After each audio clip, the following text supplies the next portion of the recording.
Hey, salut sportifs, bienvenue sur zonetatasport.com. Alors aujourd'hui, je continue. Donc, petite explication de la semaine, de la planification, ma planification de la semaine du 30 novembre au 4 décembre 2015. Alors, c'est la suite dans une des écoles, suite de l'évaluation du cirque gymnastique. Dans le fond, si vous voulez peut-être comprendre les explications de l'évaluation exactement, dans la précédente vidéo, c'est-à-dire dans la planification du 22 au 27 novembre, j'explique grosso modo cirque gymnastique, c'est quoi, l'évaluation, comment ça fonctionne. Et je crois que dans le fond, je vous ai laissé dans ce document-ci les critères sur quoi j'évalue les élèves. Dans l'autre école, on continuait, c'est la semaine 2 des jeux d'opposition.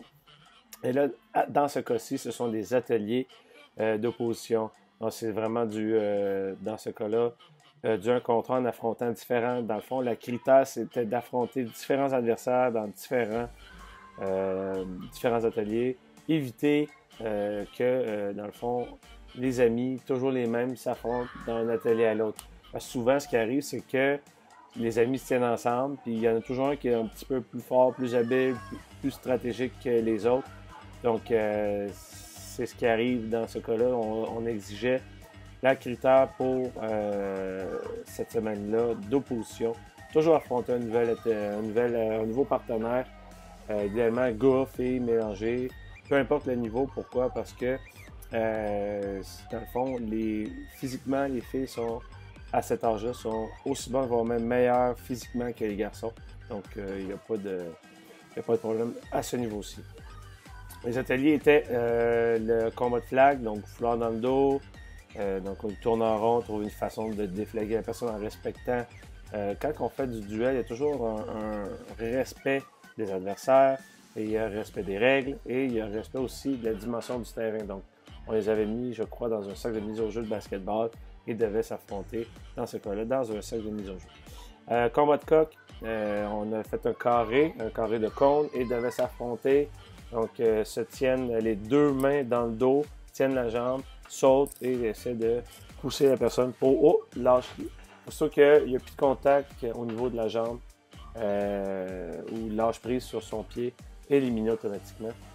Ensuite, bras de fer, c'est la bonne vieille façon de faire. Dans le fond, le coude droit, on ne casse pas le poignet, etc.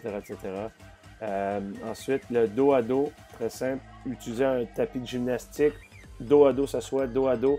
Et les élèves ont le droit de pousser avec leurs pieds et leurs mains, tout en gardant les fesses en contact sur le tapis. Lorsque la personne est sortie au complet, le corps au complet du tapis, la partie est terminée. La noix, c'est très simple. Vous mettez un ballon de médecine ball au milieu d'un tapis de gymnastique. Et au signal, c'est d'aller chercher la noix et l'amener dans sa tanière, c'est-à-dire jusqu'à, dans le fond, sur le plancher du gymnase, du côté du joueur qui tire la noix, évidemment. Pas le droit de faire mal, pas le droit, etc. Donc, toutes les techniques de blessure, c'est non. Le gladiateur, casse de gardien de but. Après ça, nous autres, on avait des traversins. Les traversins, ce sont des espèces de gros rouleaux bleus qui sont quand même assez longs, qui ont des poignées et on peut se pousser. On les avait embarqués sur un banc suédois avec des matelas autour. Et évidemment, le but du jeu, c'était de faire perdre l'équilibre à son adversaire. Lorsque c'est fini, on avait casque, on dépose les traversins à terre et se salue, etc. Et le tire-pouce, vous placez un cerceau par terre, les deux personnes mettent un pied dedans.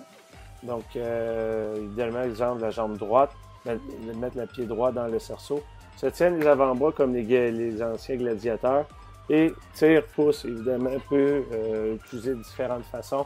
Tirer, pousser, monter, descendre. Et la partie se termine lorsque le talon ou les orteils lèvent, dans le fond, lorsque le pied quitte le sol. Okay? Donc, ça, c'est la fin de la partie. Donc, cette semaine, dans la semaine du 30 au 4 décembre, atelier de duel que je viens juste de mentionner et à l'autre école, cirque gymnastique. Si vous voulez avoir plus de détails pour télécharger, avoir plus d'explications sur les ateliers de duel ou l'évaluation, vous allez www.zonetatasport.com et c'est ça, c'est tout. Donc, excellente fin de journée, on se revoit plus tard. Ciao, ciao!